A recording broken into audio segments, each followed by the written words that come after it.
Bueno, les debía un reel y acá estoy. Vamos a hablar un poco sobre la dictadura argentina.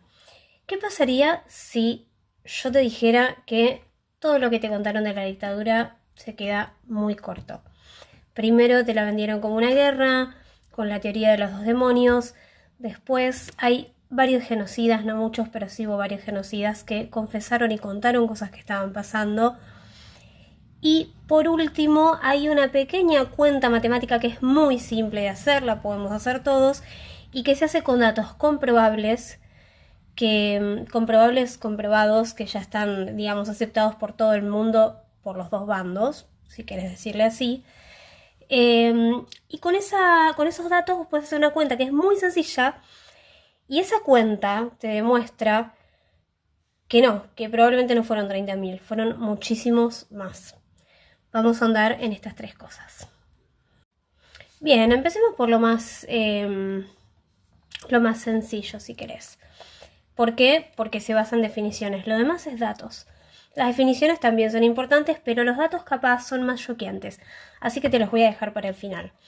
¿Qué significa cuando te hablan de la teoría de los dos demonios? Bueno, los dos demonios son como dos bandos. Cuando te hablan de dos demonios, lo que te quieren hacer creer o pensar, digamos, de lo que pasó en la dictadura en términos de una guerra. ¿Qué pasa en una guerra? Hay dos bandos. Dos bandos con condiciones más o menos equiparables. ¿Por qué? Porque si se pueden dar masas, si se pueden dar guerras, porque más o menos pueden luchar, digo, si no directamente, si uno está muy por encima del otro, no hay guerra, digamos. Bueno, esta es como la teoría un poco de los dos demonios, los dos bandos. ¿Qué es una guerra? Yo busqué la definición de guerra y te la voy a ir leyendo muy cortita, punto por punto. Primero, es un conflicto armado organizado entre dos o más grupos, bla, bla, bla. Pero, escucha esto, tienen capacidad militar comparable. Se enfrentan de forma abierta. Buscan imponer su voluntad política o territorial y donde hay cierta reciprocidad en la violencia. Es decir, enfrentamiento entre partes identificables que combaten entre sí. Bueno, ¿por qué esto no entra dentro de lo que pasó, esta definición, dentro de lo que pasó en la dictadura? Bueno, primero, a ver, cuando uno escucha el lado, si querés yo digo el otro lado, pues yo estoy parada claramente en otra vereda, pero el lado de los militares, ellos lo que te dicen es que hubo dos bandos violentos y es como que la sociedad quedó en el medio. Bueno, primero no había igualdad entre las partes. Primero que obviamente el Estado tenía el control total del aparato represivo, Fuerzas Armadas, Policía, Inteligencia y recursos ilimitados. Digo, uno contaba con todos los recursos del Estado. Por otro lado, las organizaciones armadas eran mucho más pequeñas y ya estaban debilitadas para 1976. Es decir, esta cuestión que entra dentro de definición de guerra de la simetría, no. Después, no fue un enfrentamiento abierto. ¿Por qué? Porque en una guerra vos sabés cuál es el enemigo, está visible, está ahí, lo podés atacar, hay combates visibles. En la dictadura sabemos que los secuestros eran clandestinos, los centros de detención o desaparición eran secretos, se desaparecía, se torturaba. Había todo un aparato funcionando, pero no estaba claro, no estaba blanqueado, no estaba a la vista de las personas. Era represión ilegal, no era combate. Después, las víctimas no eran solo combatientes. ¿Por qué? Porque entre los desaparecidos hubo, bueno, primero que hubo niños, bebés, lo sabemos, estudiantes, trabajadores, militantes sociales, personas sin participación armada. En una guerra el objetivo, vos peleas con un enemigo armado. En este caso no es lo que sucedió. Se persiguió a una parte de la sociedad. Después, el Estado actuó fuera de la ley. ¿Por qué? Porque incluso si lo hubiera el conflicto interno, el Estado no puede torturar, desaparecer personas, matar. No se puede. Entonces, la teoría de las dos demonios no va y no fue una guerra. Si uno busca definición de guerra y se pone a comparar con lo que pasó, no entra. Esta es la primera de las cosas que quiero contarte y que es como la menos choqueante. Esto es una cuestión opinóloga mía. Vamos con la segunda. Esto es muy interesante, es también muy fuerte. Hubo represores, hubo genocidas, hubo militares que confesaron lo que estaba pasando. Fueron varios, pero yo en este momento, en lo que te voy a contar hoy, me voy a, sobre todo, a enfocar en dos. Ahora te voy a contar por qué. Uno de ellos es el turco Julián. Julio Héctor Simón, este tipo es una especie de demonio en la tierra, fue represor de la Policía Federal y estuvo en el Olimpo, el centro clandestino El Olimpo. Y el otro represor, del cual vamos a hablar hoy, se llama Adolfo Silingo. SC, por si lo querés buscar. Búscalo porque hay cosas muy interesantes. Adolfo Silingo. ¿Qué pasa? Lo primero que vos te encontrás cuando buscas las cosas que han dicho estas dos personas es con dos testimonios muy diferentes. Muy diferentes. El turco Julián, así le decían en el ámbito de los centros clandestinos, las personas, las víctimas que han dado su testimonio, que fueron torturadas por él y que sobrevivieron, dicen que así lo llamaban, o sea, ese era su apodo. Este hombre, vos lo escuchás hablar y enseguida lo que te das cuenta es que es un psicópata completamente, digo, no tiene empatía el tipo, no tiene... Es raro, a mí particularmente lo que me pasa es que todavía me genera mucha sorpresa, y mira que estudié psicología, o sea, he visto cosas así, y sin embargo no deja todavía de sorprenderme el ver, mirá lo que te voy a hablar, casi que rozo el tema de la IA, una cara humana, digo, sos humano, boludo, o sea, pero no, pareces humano, pero ahí adentro hay otra cosa, ¿no? Hay una falta de empatía, el tipo cuenta los actos inhumanos que ha hecho de una manera tan fría. Adolfo Silingo es otro cantar. Adolfo Silingo, por supuesto que yo te voy a contar lo que vi, nada de esto significa que esto lo libere de culpas. El tipo tiene que pagar por lo que hizo y es un genocida, es un asesino. Pero a la hora de ver su testimonio, lo que uno siente es muy diferente. El tipo parece tener culpa. Yo no pongo las manos en el fuego por nadie, porque la verdad que no entiendo mucho cómo funciona la cabeza de estos tipos, y me alegro de no poder entender cómo funciona la cabeza de una persona que es capaz de hacer estas cosas.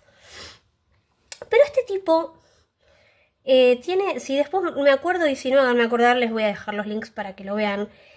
Tiene, por ejemplo, una entrevista que da en YouTube a un español, el español es la persona que le hace la entrevista, y es muy interesante porque lo que él cuenta, por ejemplo, en un momento le preguntan muchas cosas, ¿no? Pero en un momento puntual le preguntan sobre los vuelos de la muerte. Entonces él cuenta lo que hacían, cómo lo hacían, y dice cosas como, por ejemplo, y nosotros en un gran acto ay, pará que me quiero acordar la palabra. Listo, ahí me acordé. Él dice, nosotros en un gran acto, o nuevamente en otro acto más de cobardía, no les decíamos a la gente que iba a morir, entonces los sedábamos y después le dábamos un sedante más fuerte. O sea, es notable cómo él habla de sí mismo y de las personas que trabajaban con él como cobardes. Yo no sé, quedará, digamos, en cada uno juzgar por hechos o por lo que uno siente cuando lo ve a este tipo hablar, porque a veces es una cuestión simplemente de emocionalidad, de lo que uno siente, saber si realmente siente culpa, si siente remordimientos por lo que ha hecho, o si es una cuestión de la boca para afuera, para la cámara, ¿no? Para quien está hablando. Pero bueno, en varios momentos él tiene frases así donde se autoproclama cobarde y un montón de otras cosas. Y lo que a mí me parece muy interesante del fenómeno de ver a este tipo hablar es que uno, o si digo uno por ahí estoy generalizando, voy a hablar de mí. Yo suelo pensar que, una persona que es capaz de hacer estas cosas, estas torturas, no tiene no tiene empatía, no tiene rota la parte del cerebro de la empatía, del amor, del cariño hacia el otro, es un psicópata, ¿no? Esto es lo que uno piensa. Y este tipo cuenta que empezó a tomar alcohol por las noches porque no podía dormir tranquilo con lo que hacía. Cuenta que tomaba alcohol y las noches que no tomaba alcohol, él tomaba un sedante muy fuerte y dice que sin eso no podía dormir, no podía estar, no podía vivir. Y en un momento de la entrevista que es muy interesante, el español que no me acuerdo el nombre, que lo está entrevistando, le pregunta, vos no te mirabas algo así le dice, ¿no? Como vos no te mirabas al espejo y no veías a un canalla. Y él dice, sí, por eso tomaba, pero en realidad los peores momentos eran el día después con la resaca terrible que me agarraba. Después yo agarraba y iba a trabajar, o sea, él seguía haciendo esto. Por eso se habló tanto, ¿no?, del tema de la obediencia debida, se los quiso hacer zafar bajo este concepto, bla, por suerte hoy se sabe que no. Pero bueno, es muy interesante. Y muy doloroso, ¿no? Cuando lo califico de interesante, me interesa como aclarar que no pretendo ponerle un manto de frialdad, me parece muy doloroso, pero me parece muy interesante también porque siempre hay como una mentalidad científica en mí que quiere sobrevivir y que patalea por salir y que dice, pará, si nosotros pudiéramos comprender con lo interesante de este fenómeno, cómo funciona la cabeza de esta gente, podríamos hacer que la gente pueda, no sé, llamarle como quieras. Estoy entrando en un terreno de ciencia ficción, estoy reflexionando en voz alta, pero digo, podríamos hacer que dejen de nacer personas que sean capaces de hacer estas atrocidades. Nada, preguntas, como a mí me gusta plantear en voz alta. El Turco Julián es un caso, como te dije, muy distinto. Él dice todo lo que hizo, lo admite, dice que lo repetiría, reconoce haber torturado detenidos, haber participado del circuito represivo, saber cuál era el destino final de las víctimas y también admite que todavía hoy sobreviven archivos, que por supuesto esto ya lo sabemos, pero está bueno que uno de estos hijos de puta lo diga. Admite que hay archivos que todavía podríamos mirar y nos darían data de dónde están los bebés desaparecidos, las personas adultas desaparecidas, muertas, torturadas, tiradas al mar, bla. Todos esos desastres humanos que han hecho